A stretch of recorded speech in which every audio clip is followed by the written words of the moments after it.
बिस्मिल्लाहिर्रहमानिर्रहीम। अस्सलाम वालेकुम नाज़रीन इकराम, मैं हूं मखदूम शहाबुद्दीन और आप देख रहे हैं मेरा फेसबुक और यूट्यूब चैनल। उम्मीद करता हूं आप सब लोग बखैर वाफियत होंगे और जहां भी होंगे अपने अहले खाना समेत खुश भी होंगे और महफूज भी। नाज़रीन इकराम, आज 18 फरवरी 2025 मंगल के दिन बड़ी अहम तरीन और तशवीशनाक अपडेट्स हैं। इमरान खान की डेथ सेल में मुंतकिली और ये जो 10 दिन का टाइम फ्रेम है, इसमें इमरान खान पर मजीद सख्तियां बढ़ाई जाएंगी।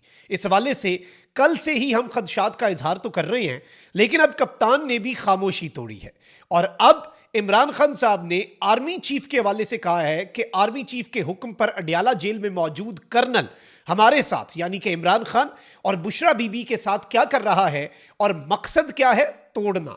इस हवाले से बड़ी इंपॉर्टेंट डिटेल्स हैं जो आपके सामने रखनी है।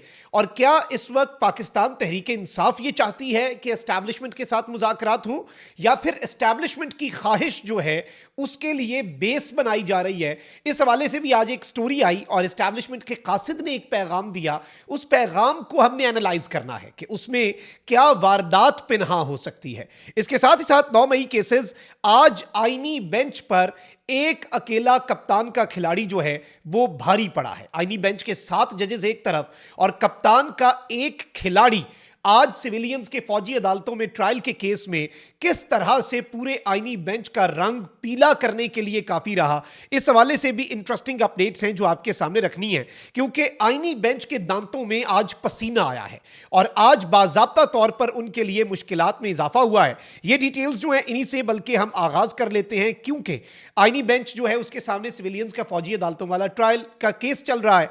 तो इस सबके अंदर सुप्रीम कोर्ट में जस्टिस अमीनुद्दीन खान जो है उनकी सरबराही में 7 रुकनी आईनी बेंच ने फौजी अदालतों में सिविलियंस के ट्रायल के खिलाफ इंट्रा कोर्ट अपील पर समाअत की, जहां मिलिट्री कोर्ट से सजा याफ्ता मुजरिम जो इर्जम जुनेद हैं उनके वकील सलमान अकरम राजा जो हैं उन्होंने दलाइल दिए। सलमान अकरम राजा ने कहा कि सादा लफ्जों में बात करूं तो सिविलियंस के बुनियादी हुकूक खत्म करके कोर्ट मार्शल किया ही नहीं जा सकता। सिविलियंस का कोर्ट मार्शल शफाफ ट्रायल के बैनुल अक़वामी तकाज़ों के भी खिलाफ है, क्योंकि बैनुल अक़वामी तकाजा है कि ट्रायल खुली अदालत में आज़ादाना और शफाफ होना चाहिए। सलमान अकरम राजा ने कहा कि बैनुल अक़वामी क़वानीन के मुताबिक ट्रायल के फैसले पब्लिक होने चाहिए। दुनिया भर के मिलिट्री ट्रिब्यूनल्स के फैसलों के खिलाफ अपीलें अदालतों में जाती हैं। यूरोपीय अदालत के फैसले ने कई ममालिक को कोर्ट मार्शल का तरीक़ाकार बदलने पर मजबूर भी किया। इस मौके पर जारी बात है जस्टिस जमाल मंदोखेल साहब जो उन्होंने सवाल किया कि अगर बैनुल अक़वामी उसूलों पर अमल ना किया जाए तो नतीजा क्या होगा। सलमान अकरम राजा ने कहा कि बैनुल अक़वामी उसूलों पर अमल ना करने का मतलब है कि ट्रायल शफाफ ही नहीं हुआ।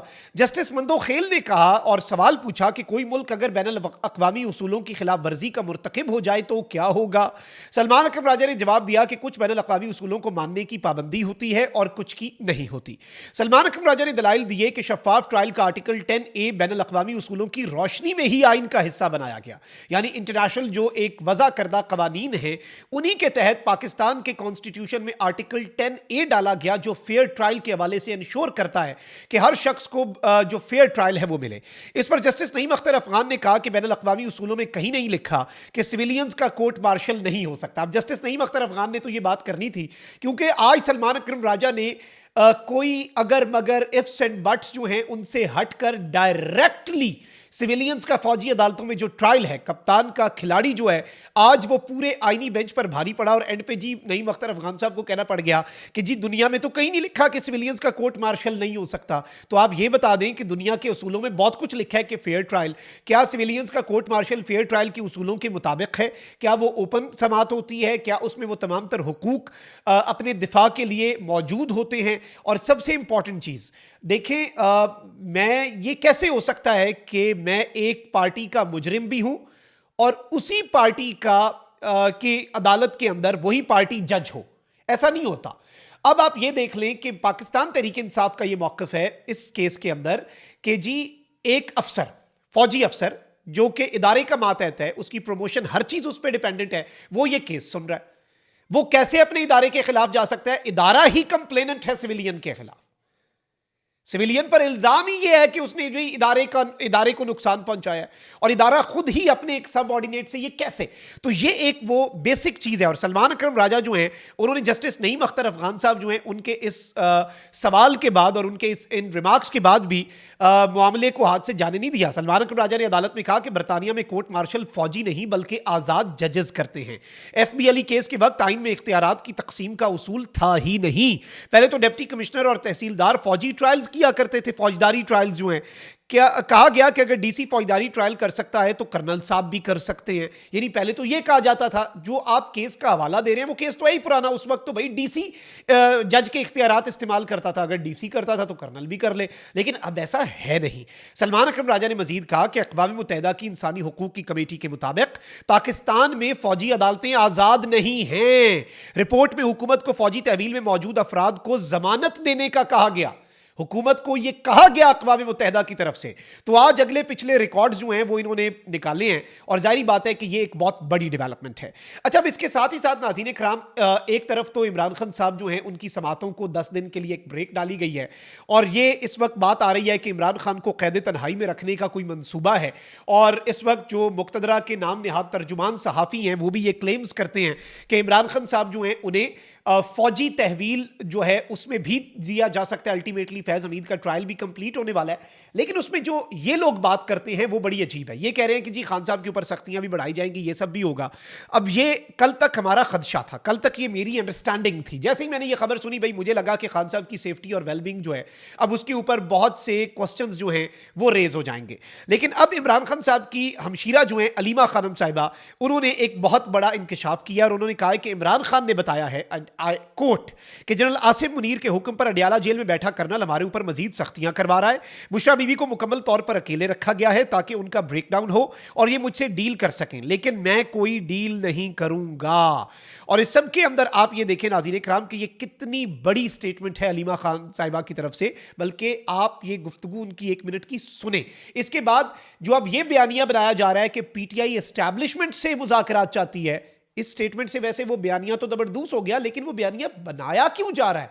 कहीं ऐसा तो नहीं कि दूसरी साइड ये चाहती है कि मुज़ाकरात हों, और उसकी बेस बनाने के लिए उन्होंने लोगों को कह दिया कि आप ये खबर चला दें कि जी PTI मिन्नतें कर रही है मुज़ाकरात के लिए। दिस इज अ पॉसिबिलिटी, क्योंकि खान साहब ने क्या पैगाम दिया है, फर्स्ट हैव अ लुक। तो इमरान खान ने कहा कि ये बुशरा बीबी को आइसोलेशन में रखा हुआ है, वो चाहते हैं कि वो ब्रेक डाउन करे, उनका ब्रेक डाउन हो।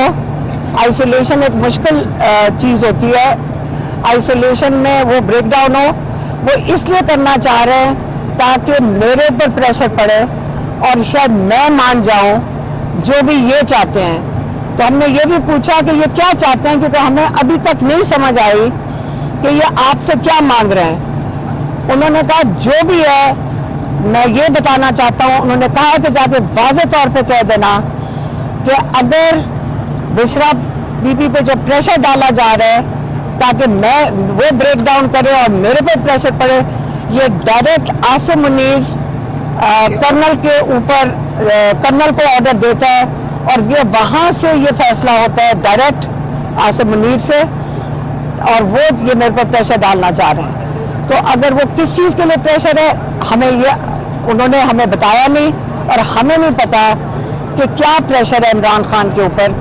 10 दिन के लिए क्यों बंद कर दिया गया है? हम ये उनको बताना चाहते हैं कि हम भी इस पे मुताबिक हैं। आप जितना मर्जी हम सब पे प्रेशर डाल दें, लेकिन हमने मुताबिक हैं अगर इमरान खान को कोई। जी नाज़रीन इकराम, आपने ये गुफ्तगू सुनी। आई थिंक कि इसके बाद ये वाज़ेह हो जाता है कि इमरान खान साहब का मिलिट्री के हवाले से, आर्मी चीफ के हवाले से मौक़िफ़ क्या है।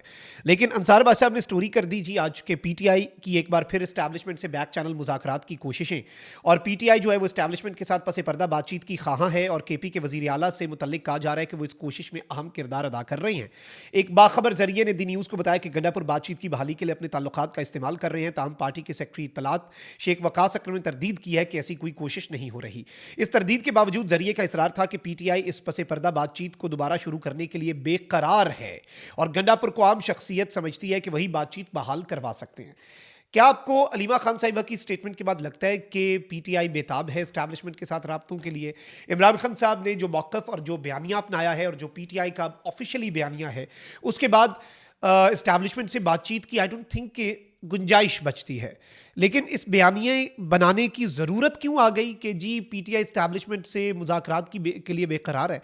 कहीं ऐसा तो नहीं कि दूसरी साइड मुज़ाकरात चाहती है और वो ये बयानिया पहले बनवा रहे हो ताकि अगर मुज़ाकरात शुरू हो तो वो ये कह सकें कि ये पीटीआई की मिन्नत पर हुए हैं? इस एंगल से भी सोचिएगा। अपना बहुत ख्याल रखें। अल्लाह निगहबान। पाकिस्तान जिंदाबाद।